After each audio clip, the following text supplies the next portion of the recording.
எரேமியா 19ஆம் அதிகாரம் 1ஆம் வசனம் முதல் 15ஆம் வசனம் வரை.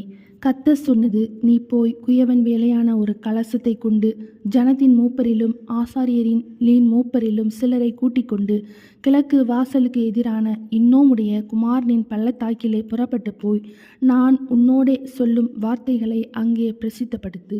நீ அவர்களை நோக்கி, யூதாவின் ராஜாக்களே, எருசலேமின் குடிகளே, கர்த்தருடைய வார்த்தைகளை கேளுங்கள்.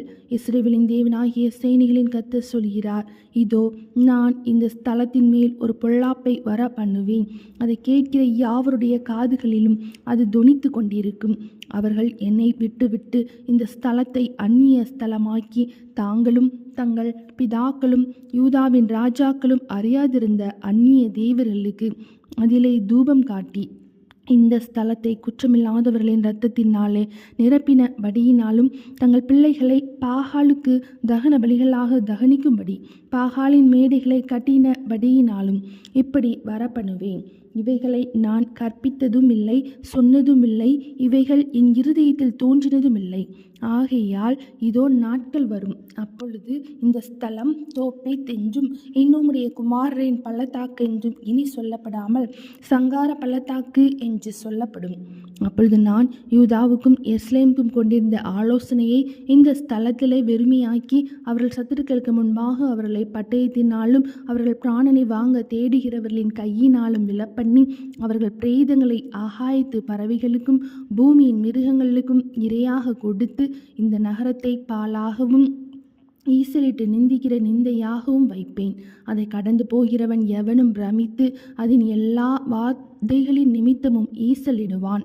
அவர்களுடைய சத்துருக்களும் அவர்கள் பிராணனை வாங்க தேடுகிறவர்களும் அவர்களை இறுக பிடிக்க போகிற முற்றுகையிலும் இடுக்கத்திலும் நான் அவர்களை தங்கள் குமாரரின் மாம்சத்தையும் தங்கள் குமாரத்திகளின் மாம்சத்தையும் தின்ன பண்ணுவேன். அவனவன் தனக்கு அடுத்தவனுடைய மாம்சத்தை தின்பான் என்று கர்த்தர் சொல்கிறார் என்று நீ சொல்லி உன்னோடே கூட வந்த மனுஷருடைய கண்களுக்கு முன்பாக அந்த கலசத்தை உடைத்து போட்டு அவர்களை நோக்கி, திரும்ப செப்பனிடப்படக்கூடாத குயவனுடைய மண்பாண்டத்தை உடைத்து போட்ட வண்ணமாக நான் இந்த ஜனத்தையும் இந்த நகரத்தையும் உடைத்து போடுவேன். புதைக்கிறதற்கு இடமில்லாததினால் தோப்பேத்திலே சவங்களை புதைப்பார்கள் என்று சேனைகளின் கர்த்தர் சொல்கிறார். இவ்விதமாக நான் இந்த ஸ்தலத்துக்கும் இதன் குடிகளுக்கும் செய்து இந்த நகரத்தை தோப்பேத்துக்கு சரியாக்குவேன்.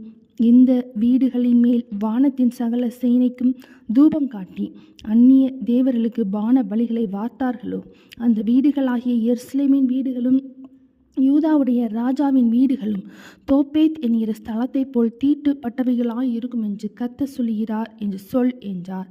பின்பு எரேமியா கர்த்தர் தன்னை தீர்க்க தரிசனம் சொல்ல அனுப்பின தோப்பேத்திலிருந்து வந்து கர்த்தருடைய ஆலயத்தின் பிரகாரத்தில் நின்று கொண்டு எல்லா ஜனங்களையும் பார்த்து, இதோ நீங்கள் என் வார்த்தைகளை கேளாதபடிக்கு உங்கள் கழுத்தை கடினப்படுத்தினபடியினால் நான் இந்த நகரத்துக்கு விரோதமாய் சொன்ன எல்லா தீங்கையும் இதன் மேலும் இதற்கடுத்த பட்டணங்களின் மேலும் வரப்பண்ணுவேன் என்று இஸ்ரவேலின் தேவனாகிய சேனைகளின் கர்த்தர் சொல்லுகிறார் என்றார். எரேமியா 19ஆம் அதிகாரம் முடிந்தது.